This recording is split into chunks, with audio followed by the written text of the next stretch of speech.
the annual budget process is really the truest test of priorities that the President and Congress engage in. A budget document is a statement of priorities, and I believe that our priorities as Democrats are clear. We want to put the middle class first by cutting taxes and making key investments to bring this country out of this recession and into long-term prosperity. To revive the American economy and compete in this global economy we are in, we have to expand educational opportunities for all Americans. Investing in education is one of the most certain ways to prepare a skilled and ready workforce to strengthen our economy well into the future. Education means economic recovery. To be successful in this budget, we will invest in improved teaching and better schools, sharpen our focus on teaching science, technology, and 21st century skills, and ensure that all of our students can afford higher education. We will also invest in early childhood education and care so that all of our children get a strong and healthy start to their education. No one knows the needs of these students and their families better than Jaim Foster. He's here with us today. He's a second-grade teacher from Alexandria, Virginia, and he was nice enough to come and join us today. Local school budgets are being cut and teachers' positions are at risk. My colleagues don't know for sure if they have positions for next school year. The increased funding of Title I will help save teachers and valuable programs. My students are depending on the support. Politicians have been giving long speeches about the need for energy independence. And they have been talking about the fact that we spend hundreds of billions of dollars every single year importing oil from countries, many of whom are not particularly sympathetic to the United States. And they talked, and they talked, and they talked. And finally, the American people said, enough is enough.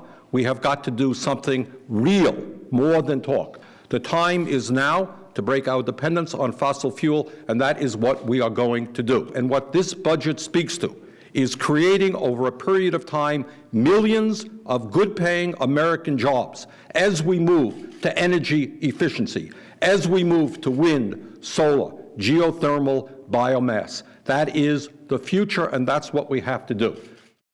My colleagues have noted two key areas, education and energy, where we need to take this opportunity before us, while addressing the deep hole with which we have gone as a result of the policies of the last 8 years. While we're there and while we're taking our way out, finding our way out, we need to reposition America to be much stronger. And the third area is health care. And it is a situation where I think everyone understands how broken our system is. 50 million Americans without health care. Many more who are underinsured. Families whose top concern is often, will I have health care? Will I have it down the road if I have it now? And if I don't have it, how do I avoid getting sick? The stress is continuous. And at the small business level, every single year, double-digit increases, causing many small businesses to have to abandon providing health care. And third, large businesses now coming to the conversation, understanding and advocating that fixing health care is also part of putting America in a much better competitive position, because we're spending 18% of our GDP currently, nearly twice what Europe is spending, and that in order to be competitive internationally, we need to provide much more cost-effective health care. So the system is broken. Repositioning ourselves is absolutely critical to the long-term success of our economy and our position in the world, and this budget makes this the third area of emphasis for us to go forward. As a healthcare provider, my number one concern is my patients. That's all nurses' chief concern, ensuring that our patients have the highest quality of care. But right now, we're dealing with outdated systems and too few nurses. By passing this budget, we'll expand access and modernize health information technology so nurses and doctors can provide high-quality care to our patients.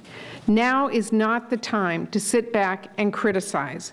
Now is the time, and Americans want a bold budget that makes the critical investments in our country that are so long overdue. After 8 long years of budgets that left American families behind, I look forward to working with President Obama and a bipartisan group in Congress to move forward and invest in the future strength of our nation.